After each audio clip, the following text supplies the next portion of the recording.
A young woman runs in a jungle while rain is pouring. She is battered and bloodied. She is a scientist who was looking for a plant species known as the triffid. The plants attacked her and she died. After 30 years, her son Bill continues her legacy. Triffids are no longer isolated in the wild. They are now cultivated under tight security in remote laboratories, far from populated areas. These plants produce a powerful oil that has replaced fossil fuels and nearly eradicated global warming. Triffids became man's best friend.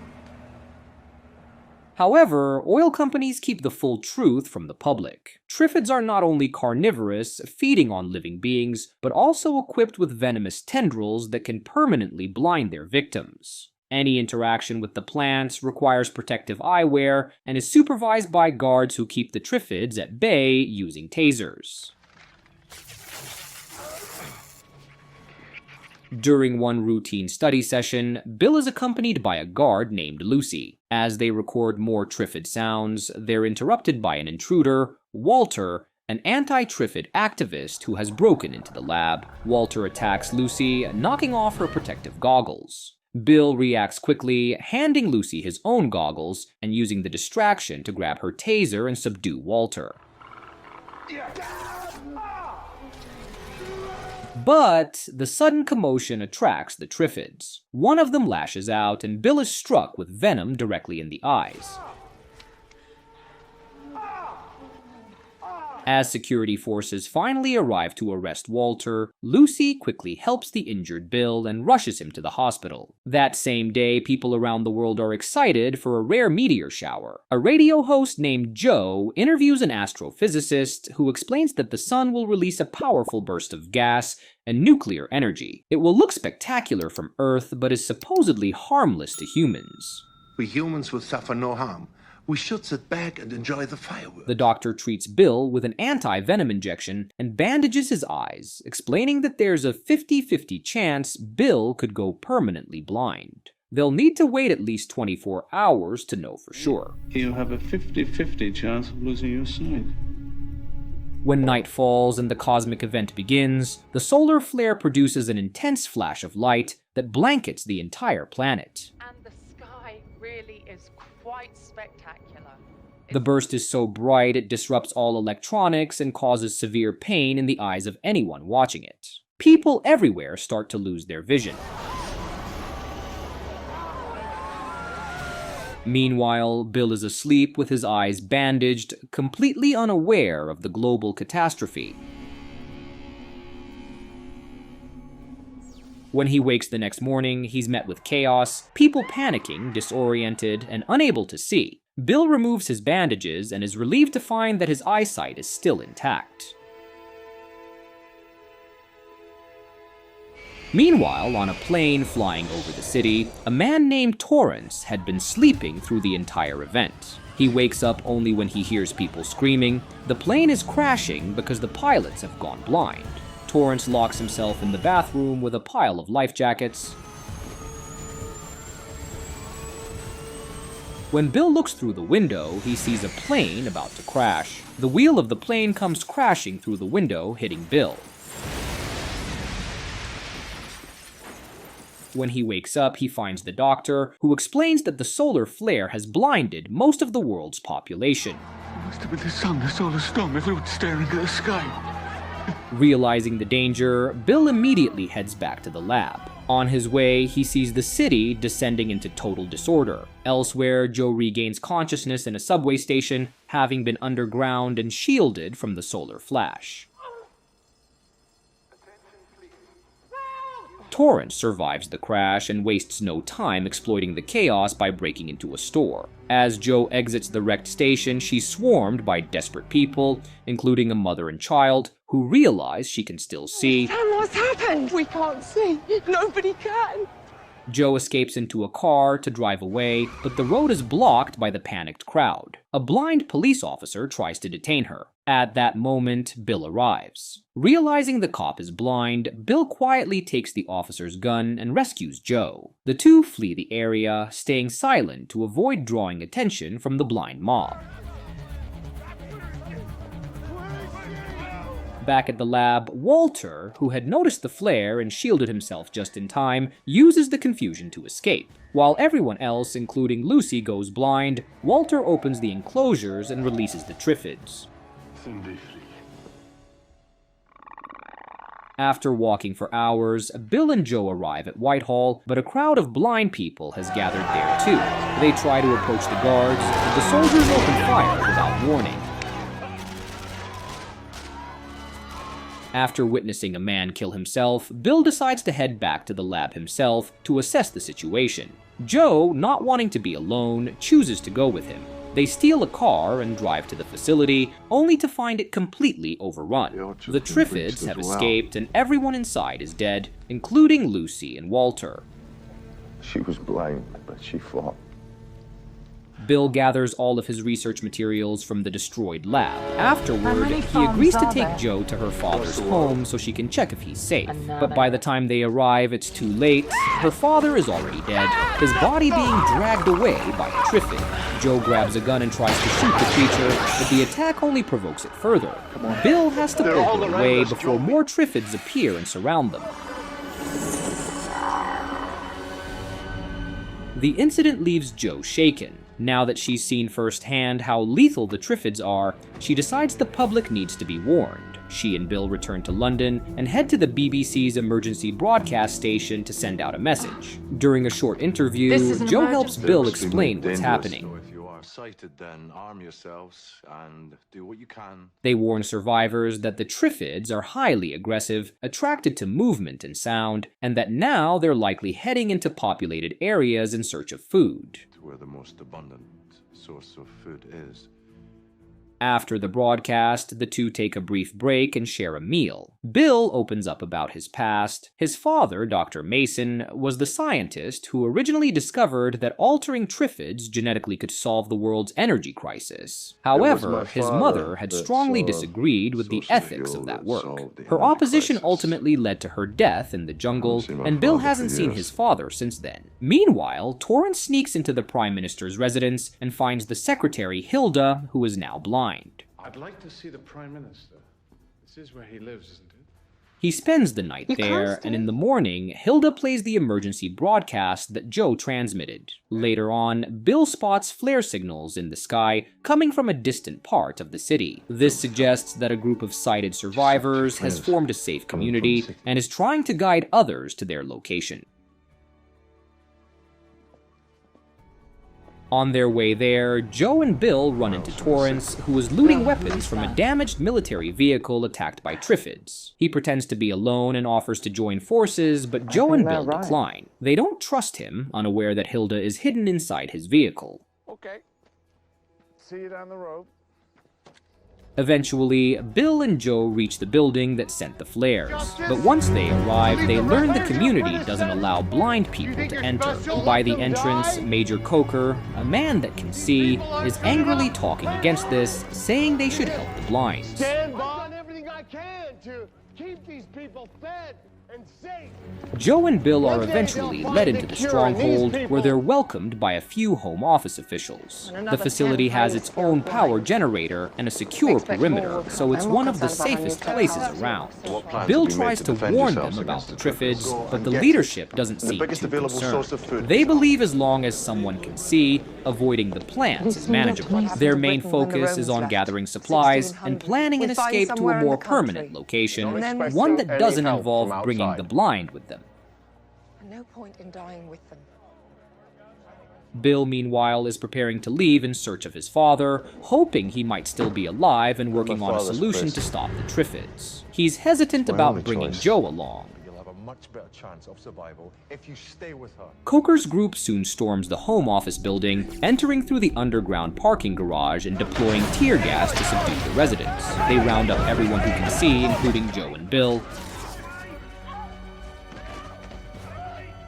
Among the people in Coker's group is Torrance. Once outside, Coker handcuffs every sighted person to a blind companion, believing it's the only way to ensure both groups survive together. Bill is paired with an older mechanic, while Joe is linked to Hilda. Although Bill recognizes Coker's good intentions, he finds the plan reckless. Arming people isn't enough when the Triffids are still roaming freely. The group heads into London to search for supplies. At first, the homes they check are deserted, but eventually finds the owner with a rifle. They quickly disarm him. During a break, Torrance approaches Joe and lies, saying that Coker wants her to do a new broadcast to spread the word. Joe refuses, still disapproving of the forced methods being used. Thanks for the offer, but like I said, I'm fine where I am. Eventually, they come across a warehouse filled with food, but something's off. The guards are already dead. The Triffids have been there first. Inside, Joe is attacked by one of the creatures, but Bill rescues her by lighting it on fire using a lighter and a can of spray. Still, the group loses several members in other parts of the building. One of the casualties is Hilda. This finally wakes Coker up to the seriousness of the Triffid threat. He releases the handcuffs and gives survivors more freedom. When Torrance arrives again, Coker demands more weapons and insists that Bill serve as his second in command. Torrance clearly isn't happy with this, but agrees for the moment. I want Bill Mason on our team. Of course, Major. Excellent idea. Once they return to London, Joe notices Coker's change of heart and agrees to do a broadcast to call for help before she leaves with Bill to find his father. Torrance wants her to broadcast immediately. The broadcast airs and people all over the city start heading to the group for protection. While Joe is distracted, Torrance secretly sends men to capture Bill and Coker. After the broadcast ends, Torrance lies to Joe, telling her Bill died in a Triffid attack. He even hands her items from Bill's coat to sell the story. They found these things amongst his stuff.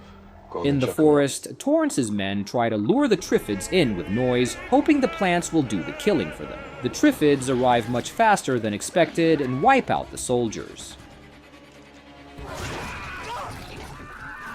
In the chaos, Bill and Coker manage to escape. Bill loses his tape recorder while using it to distract the Triffids with their own sound. They steal the group's truck and drive off, but Coker is sprayed in the eyes with venom. The truck runs out of fuel, and the two continue their journey on foot. Eventually, they stumble upon a church where a group of religious survivors take them in. The group is led by Mother Durrant. I hope you will stay. Here, we're all equal.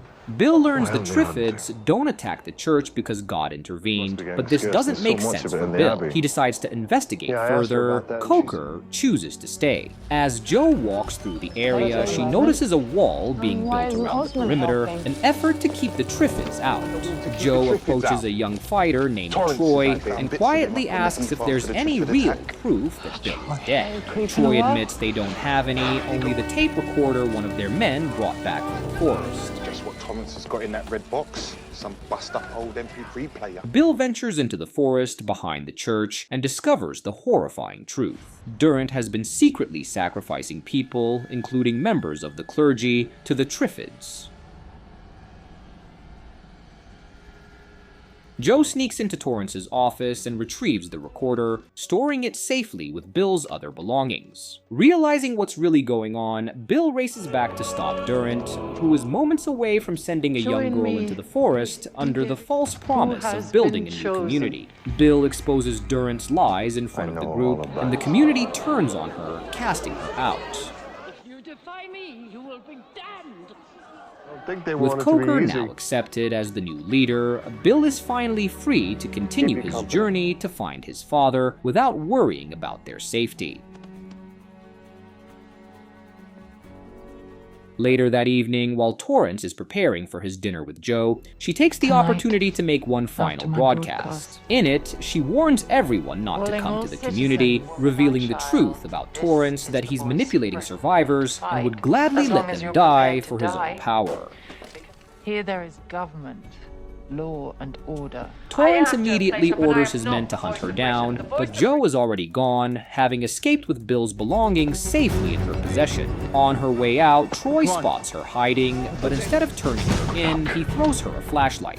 Eventually, after dodging Triffids, she finds a working car and speeds out of the city. The car crashes, and she's forced to continue her journey on foot. Meanwhile, Bill reaches a town ravaged by a triffid attack. It seems deserted until two young girls, Susan and Imogen, nearly shoot him by mistake. They're the only survivors. Imogen offers him the family's car on one condition: he takes them with him. Thanks. While Joe is walking through the woods, a truck suddenly appears. She tries to escape, but the driver gives chase and captures her. A few hours into the drive, they encounter another vehicle, and the driver turns out to be Dr. Mason, Bill's estranged father. Dr. Mason brings all three of them to his home, protected by electrified fencing. Inside, Bill is stunned to find Joe. Dr. Mason had found her in the woods and brought her back to safety. Joe returns Bill's things. They danced and kissed. Later on, Bill joins his father in the lab, where Dr. Mason reveals his plan to eliminate the triffid threat. His idea is to engineer a new kind of triffid, one that releases a sterilizing agent instead of spreading fertile pollen. He already has a female specimen ready, but needs pollen from a male triffid to complete the process. Bill agrees to find one. I'll get you a male triffid. Once fully equipped, Bill heads out toward the old lab site. He uses his old tape recorder to play the noises he recorded years ago to attract one, but Susan has secretly followed him, hiding in the back of the car.